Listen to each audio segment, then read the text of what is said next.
যুক্তরাজ্যে আগামী ৪ জুলাইয়ের সাধারণ নির্বাচনে ঋষি সুনাকের দল হেরে গেলে বাতিল হতে পারে বিতর্কিত রুয়ান্ডা বিল।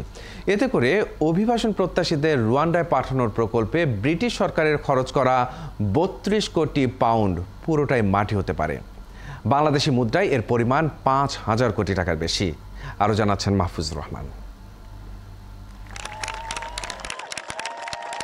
আগামী ৪ জুলাই যুক্তরাজ্যে প্রধানমন্ত্রী নির্বাচন। এবারের নির্বাচনী প্রচারে অভিবাসী প্রত্যাশীদের ভাগ্য নির্ধারণের বিষয়টিও জোরালোভাবে আলোচনা হচ্ছে, কারণ এরই মধ্যে ক্ষমতাসীন কনজারভেটিভ পার্টি বিতর্কিত রুয়ান্ডা বিল পাশ করে এ বাবদ খরচ করে ফেলেছে প্রায় ৫,০০০ কোটি টাকা। নগদের কাছে সব গ্রাহকই প্রিয়, তাই তো সারা দেশে ক্যাশ আউট চার্জ সবচেয়ে কম। এই অর্থ খরচ করা হয়েছে রুয়ান্ডার অর্থনৈতিক উন্নয়নের জন্য। এর মধ্যে অভিবাসী স্থানান্তরের প্রকল্পেরও অর্থ রয়েছে। তবে প্রধানমন্ত্রী ঋষি সুনাকের প্রতিদ্বন্দ্বী লেবার পার্টি জানিয়েছে তারা ক্ষমতায় এলে নীতিটি বাতিল করে দেবে। নির্বাচিত হলে এই প্রকল্প বাদ দিয়ে একটি নতুন সীমান্ত নিরাপত্তা কমান্ড প্রতিষ্ঠার কথা জানিয়েছে লেবার পার্টি। এর সাহায্যে ছোট নৌকায় ইংলিশ চ্যানেল পার হতে আশ্রয়প্রার্থীদের সহায়তা দেয়া মানব পাচার চক্রকে ভেঙে দেওয়ার উদ্যোগ নেওয়া হবে। লেবার পার্টির অভিবাসন বিষয়ক ছায়ামন্ত্রী স্টেফেন কিনকো বলেছেন, ঋষি সুনাকের রুয়ান্ডা নীতি ইতিহাসের সবচেয়ে অযৌক্তিক এবং অপচয় করা স্বরাষ্ট্র নীতিগুলোর মধ্যে একটি হিসাবে লিপিবদ্ধ থাকবে।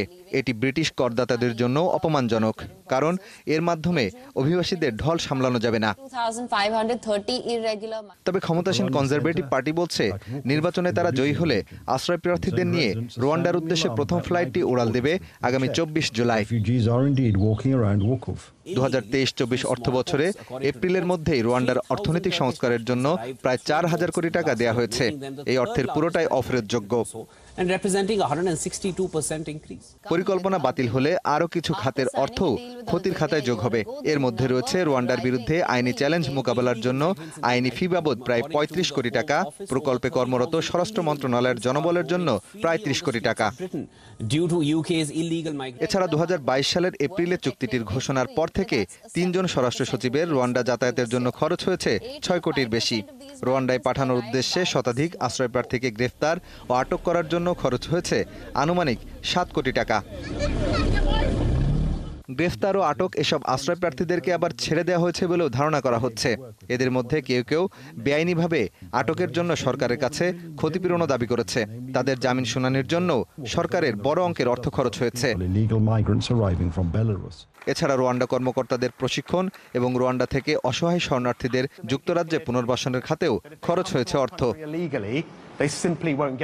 কনজারভেটিভ পার্টি নির্বাচনে না জিতলে অফেরতযোগ্য এই হাজার হাজার কোটি টাকার কি হবে তা এখনো স্পষ্ট নয়। এ বিষয়ে জানতে চাইলে দলটির পক্ষ থেকে আনুষ্ঠানিকভাবে কোনো উত্তরও দেওয়া হয়নি।